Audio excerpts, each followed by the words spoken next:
Hi, friends. It's Dina with the Realize Foundation, and I'm here today with Bill Gardiner. And Bill wrote in our second book, and he has a great story for you to read if you want to get one of our books on Amazon. But I also want to catch up with Bill today because he's been having a lot of cool stuff going on in his life. And I want to first talk about the movie or documentary you've been involved in and the cause because it's a really awesome cause and I would love for you to tell us about it. Sure, sure. And thanks for having me here today. This is really cool. It's been a minute. Um, the name of the film is Walking While Black, Love is the Answer. And it was spawned from an incident that happened in June of 2012, where the writer, director, producer of the film, AJ Ali, was stopped in his neighborhood, which is a predominantly white neighborhood, and he's a black man, and couldn't get the officer to articulate why he was being stopped. And after questioning him several times, he finally got the officer to say, "Well, we're stopping anyone who looks like they're not from this neighborhood." And that right there is racial profiling. So, long story short, he ended up leaving that scene, got confronted by other officers who backed away when he told them that he had his lawyer on the phone and that this was racial profiling.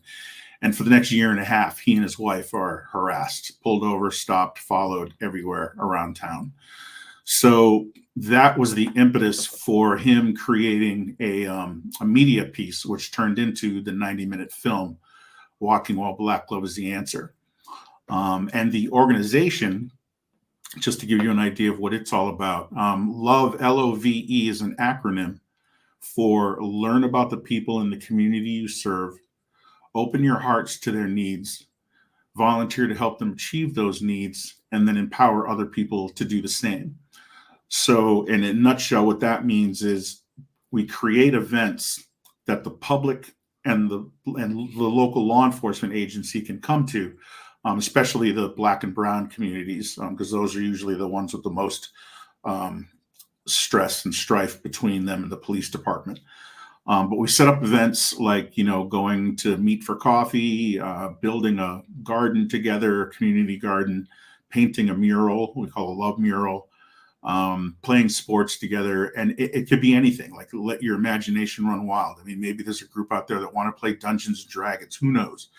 But the idea is that if we do these events over and over and over again and invite people just to get together and talk, and drink and eat and whatever else. And hopefully, at the end of these conversations, the police start to realize that, well, this person really is a human being and I should treat them with a little more respect. And hopefully, the community person will say, well, this officer really isn't the big ogre that I thought they were. Maybe I'll give them a little, bit of a break the next time they roll into my neighborhood.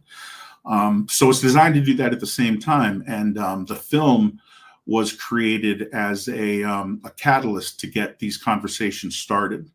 It's basically made up of Black law enforcement on and off the job, or I should say active or retired. I'm using lingo here. Some people might not understand that. Some clergy, social workers, a few other civilians, but the majority of them Black, talking about their experiences with law enforcement on and off the job, in public, and when in the department.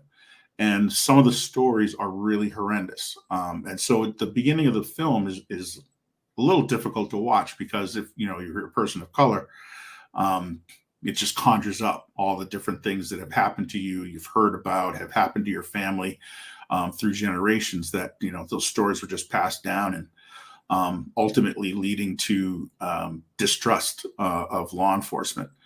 Um, and which, by the way, if you really want to go back and look at this issue, it goes back 405 years, back to the first time that slaves were brought, or I should say Africans were brought onto this country and were used as slaves. There were slave patrols that were created to protect the property of rich white landowners and business owners, and they were also used to go out and catch runaway slaves. And that was the impetus for law enforcement in this country.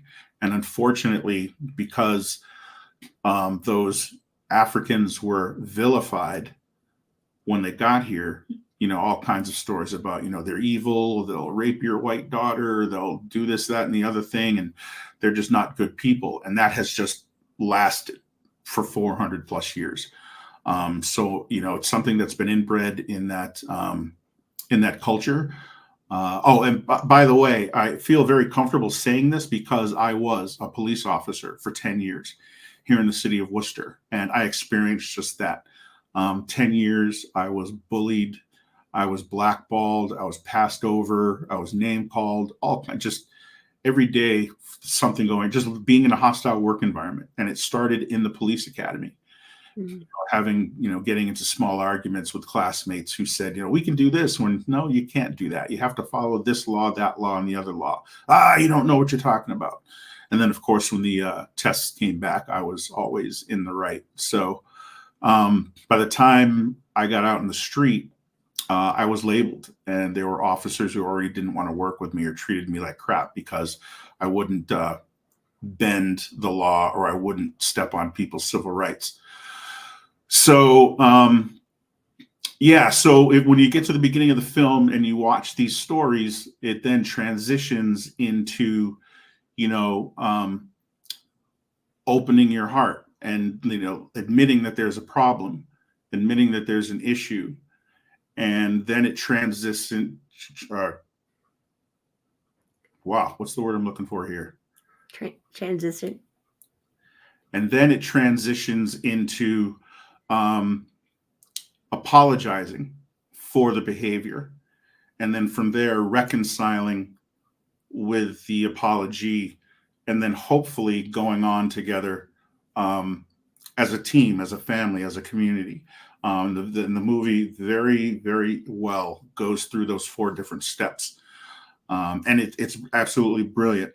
There's also an accompanying book titled "Love Is the Answer," and it was initially, just like the film, predominantly Black folks, some other white folks in and out of law enforcement, to tell their stories. And then there's a whole section on things you can do tomorrow, things you can do today for that matter. And there are 25 things that you can do, like going and sitting down and having coffee with a police officer, or arranging to have an athletic event with a group of police officers. All kinds of things like that you could literally do tomorrow, are outlined in the book. And then it from there goes into really in depth into the love principles. And it's just an amazing book. And it's almost 400 pages. I literally read it in 2.5 days. And I used to read a lot and had fallen out over the years, and usually can't sit long enough to read a book. Certainly not, 400 pages in 2.5 days. And this book was so on point. Every other line I was reading was like, I said that, I thought that, I could have written that or would have written that. The book resonated with me like you wouldn't believe. And what I realized at the end of the book, after reading it, I saw immediately that the blueprint of love could be picked up off of law enforcement in Black and brown communities and put on anything. So, for example, I'm working with the city of Gardiner, different spelling, Gardner, in Gardner, Massachusetts, and I'm a member of their domestic violence task force. And the idea I thought about immediately when I was introduced to these folks and invited to become a member of their task force, because I was a domestic violence investigator when I was with the Worcester Police Department, was that victims or survivors of domestic violence are often very much misunderstood. When I was on the job, there were officers who would always say, why are we coming back here again? If we have to come back again, both of you are getting arrested, which is one of the last things you want to say to a victim, because they'll never want to try to find help with law enforcement ever again. And all kinds of other things like that. They don't want to write a full report. They don't want to write an information-filled report. It's just like, we came, we saw, we left, and that's it. And that just won't help a victim or a survivor of domestic violence when they have to go to court. So there are all kinds of things that revolve around the victims, survivors of domestic violence not being listened to. And I thought immediately this would be a great opportunity for us to get survivors of domestic violence in a room with dispatchers, police officers, paramedics, and firefighters, who are always the first people Mhm. on the scene to deal with a domestic incident, depending on the I don't want to say lethality, depending on the level of that particular incident. And people can get very jaded in those departments, and you hear it all the time, and little under the breath comments. And so these survivors are definitely misunderstood. So it would be an amazing opportunity to get survivors in the room with these first responders and be able to talk about, what is it like when you come to a domestic violence call? And the other side can ask, well, what is it like when I arrive at your home or residence or whatever, as a police officer? So again, it's made to have multiple activities that people can come to over and over again, and hopefully in the end people will understand that there is something bigger than what I saw initially, and maybe we could take a better look at it. So that's pretty much the organization in a nutshell. Yeah. What questions might you have about what I've said so far? Well, I really appreciate you sharing that, Bill, because I got to see the movie and it is amazing. And I hope everyone will watch it, because it is eye-opening for people who've never experienced what you're talking about. And Mm, it's also just a really good, it's put together very well. And mhm, I'm so excited you're involved in that, because it's such a good cause. sure. Um, and I think, you and I and James and um, even Keith have all talked about, and those of you listening, James and Keith have also written books, written in our books, and Bill is the one who brought Keith to our Scars to Stars book. So thank you. Um, but I think all of us have talked about a little bit about this, about, when we did our last podcast, or one of the podcasts you and James and I did, about the circle.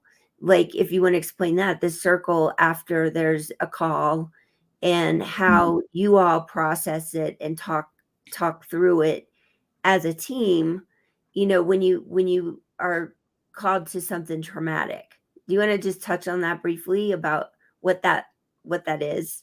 Because you sure. explain it way better than me. Right, yeah, sure. So in the case of domestic violence calls, and I was one of 4 officers and a sergeant who actually created the Worcester Police Department's first domestic violence unit back in 96, 97. And what we would do, we have 4 quadrants in the city. So each one of us had a quadrant. And then on the half of the city, there are 2 quadrants. So we'd have 2 officers ride together, and we'd cover both quadrants together. What would happen is, let's say we show up on duty at 8 o'clock in the morning, so doing 8 to 4. We would run reports from 4 p.m., or actually from 8 a.m. until 7:59 a.m. the next day, capturing all of the domestic reports that are coded that way, and then be able to print them up and take a look at them, and we split them up amongst ourselves depending on the quadrants in the city. And then we would go out in pairs and literally reach out to these survivors of domestic abuse, and be able to advise them of their rights, 209A laws, what the case the not case law, is the chapter and verse in the Mass General laws that covers domestic violence. Tell them what their rights are, how they can obtain a restraining order. The first restraining order is usually a temporary, which can then be turned into a permanent, which will last up to a year. They can have a domestic violence advocate from the district attorney's office accompany them the minute they walk into the courthouse to the minute they leave. And all kinds of other things. We actually created all kinds of little kind of devices to do the work. So if we had a victim who was in a very traumatic and very dangerous situation in the city of Worcester, we would reach out to the areas in Springfield or North Worcester County and say, do you guys have a bed? Do you folks have a bed that this person can stay at until they go to court? And then we would drive them out there. And then the other side would actually drive them back, so that we could get this person out of the community and they don't have to worry about facing their abuser.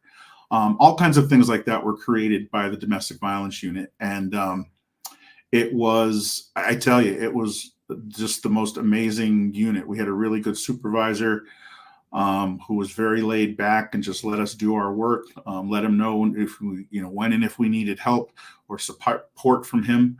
And it was just a well-oiled machine, and we helped a lot of survivors of domestic violence. And I'm very proud of that work, probably more so than any other work I did in the department. And yeah, unfortunately, that supervisor left and was replaced by a supervisor who didn't like me. And I literally lasted another 2 months, and he got me kicked out of the unit because I was allegedly insubordinate and all these other things, when I was just doing the things that Mark, the original sergeant, had let us do on a regular basis anyway. So heaven forbid I question him. So that ended that career, but it was the most amazing 6 to 9 months, and I'm just really proud of that work. Yeah, I'm thankful that there are people like you in the world who can help with those things, because you're right. The victims of domestic violence specifically have unique challenges that, maybe other crimes don't see, because they're living in that atmosphere. It's not just this one-time occurrence usually. So Mm-hmm. thank you for what you have done in that arena as well. Sure. So Bill, I want to talk about some positive stuff that's been happening in your life. And I'm just excited for you about, I think it was called an art installation that you got a scholarship, or you have to explain it because I don't know all the right terms, but I know you did something that was really cool, and I want you to talk about it. Sure. Well, unfortunately, the arts installation never came to fruition. So from there, and let me start by saying I'm a photographer, been a photographer my entire life. And when I opened up my first studio, it was really all about high-end senior and family portraits. So instead of just photographing a senior in front of a sky blue background with a 6-foot tall crayon that says 2024, we would literally go to the senior and, go to their home or go to their favorite spot or go to their family farm or whatever, and be able to incorporate their uniforms, their instruments, their art supplies, their projects they worked on with their parents, whatever it is that makes them them, and incorporate that into the photography. So it was a really high-end photography. That was around 2002 that I started that officially. And by 2012, 2013, business wasn't really doing great around here. You have to be a name, otherwise people don't really want to spend the money on you if you're, relatively unknown. And so, and I'm not a business person. I'm a true artist. I don't like chasing money, and that's the last thing I want to do. So between the two, the business just never really took off. So in 2012, I was at a meeting actually, and I had my camera with me, and I saw on the floor, kind of like this sun is coming across me right now. It was coming through the windows of this old church. And the windows, and this church, I need to go look and find out exactly when it was, but I'm willing to bet that this church has been around since the early 1900s. So the glass that was made back then isn't like glass today, and over time, it starts to literally melt. And so there are ripples in the windows, and you could see that on the floor, the ripples in the light just showing. And I saw it, and I'm like, that's a really cool photograph. And I took a picture of it and decided on that day that, you know what, I'm going to do this for a year. I called the project a picture a day.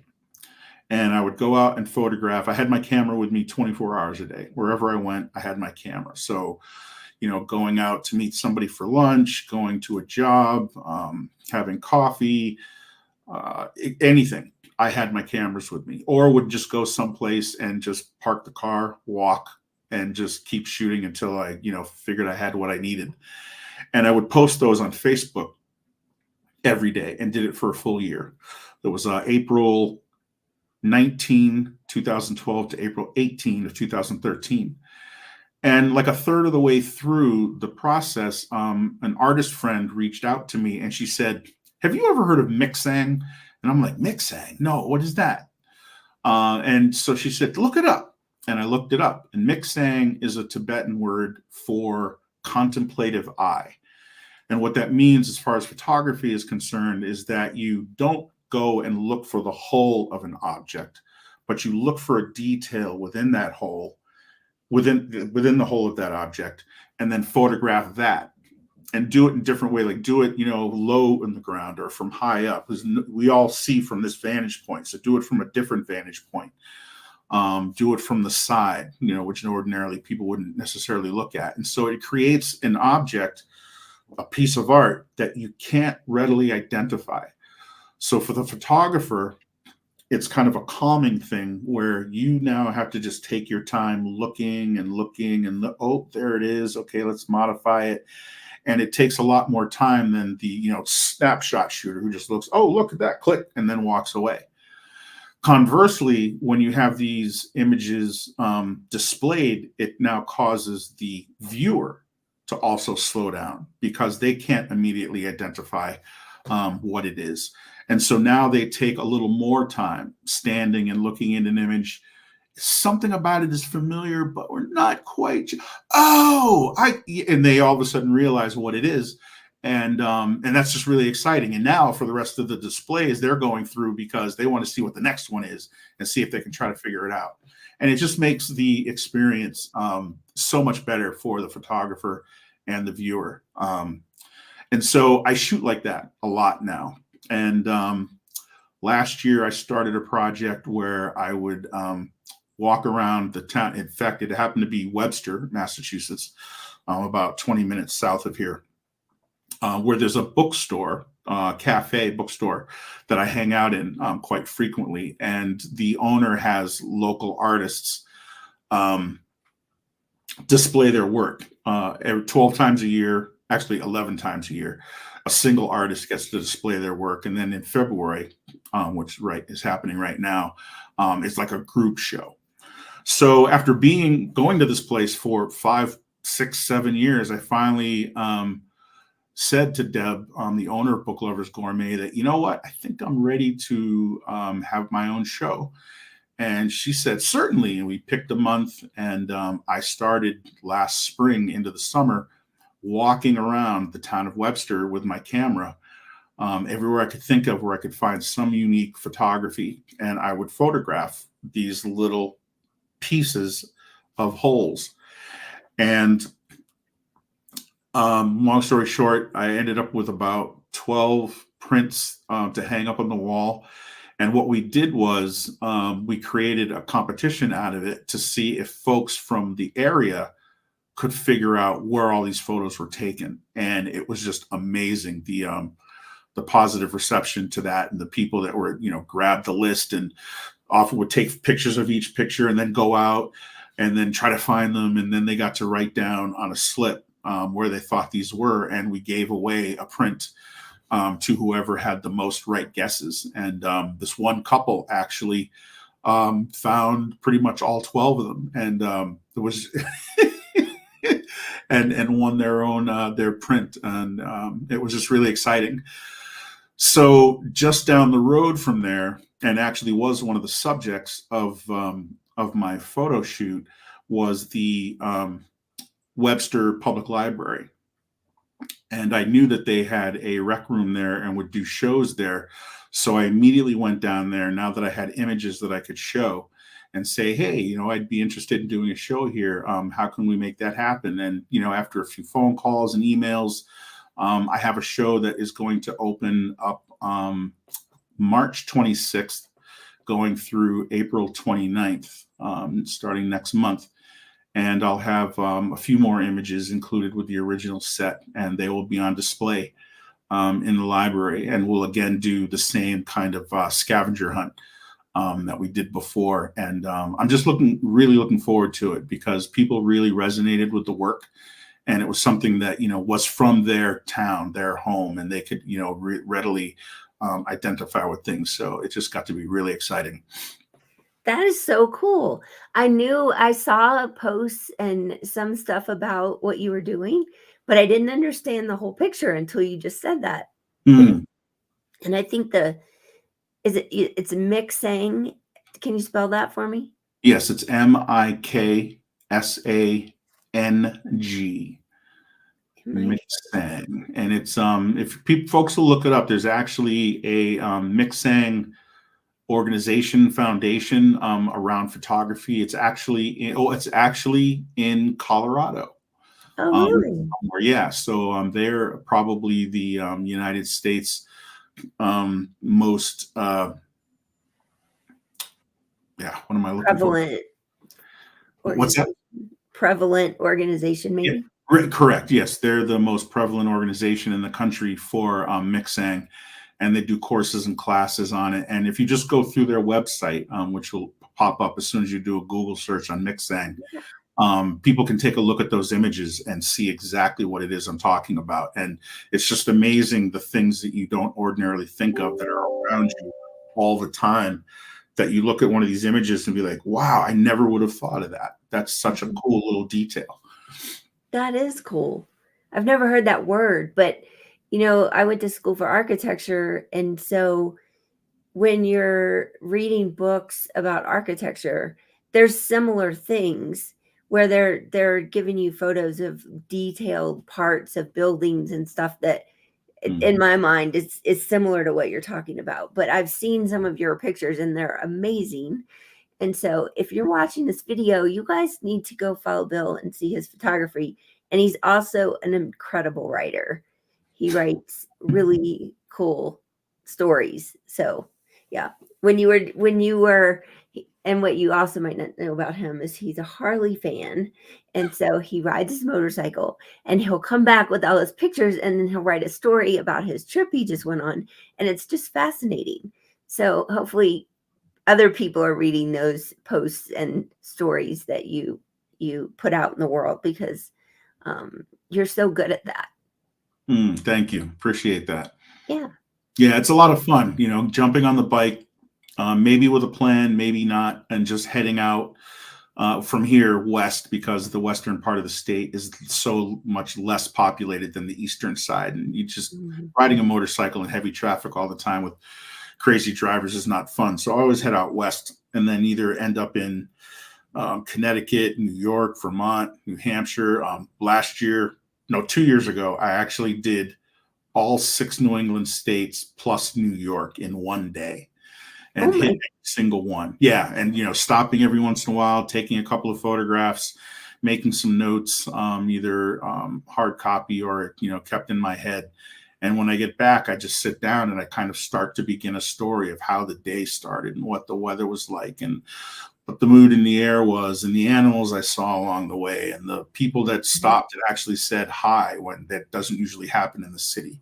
All kinds of things that happen when you're out on a motorcycle, and just, you're that much closer to the world. As motorcyclists like to say, not in a cage, which is a car. You're more open to the world and you're more open to the public, and it just makes for a really, really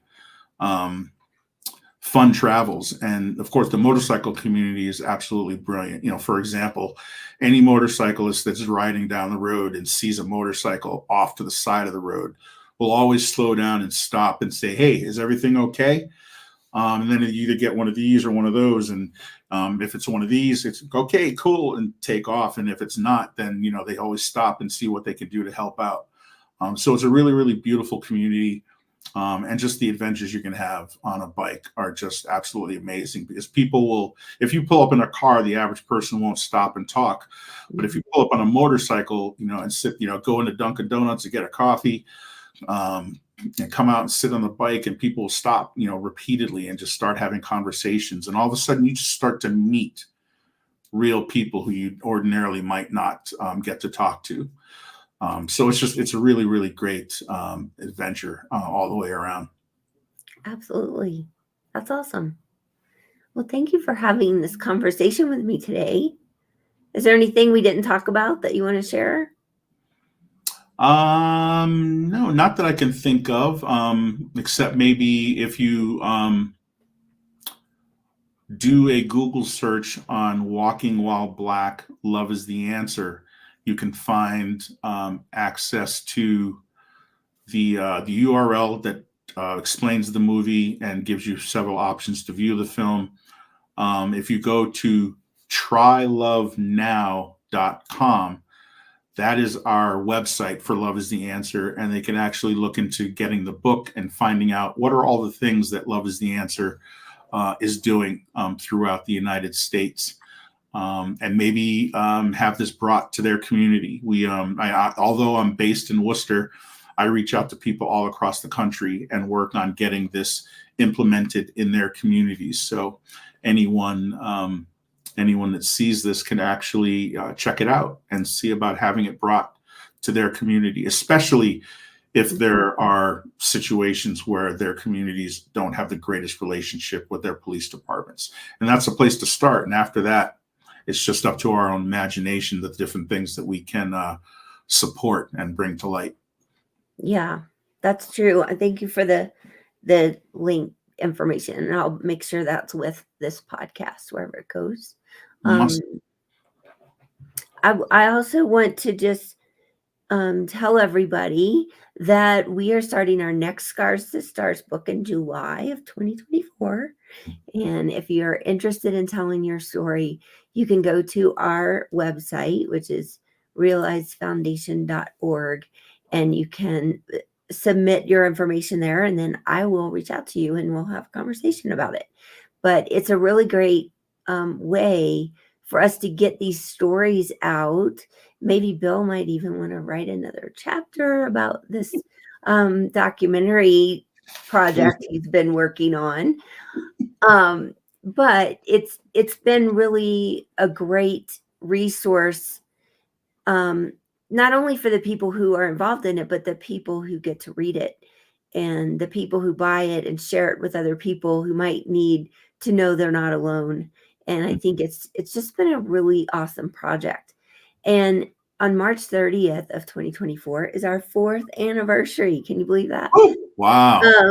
And so we're really excited. We're planning something. So look for something from us soon about what that's going to look like. But we need to celebrate.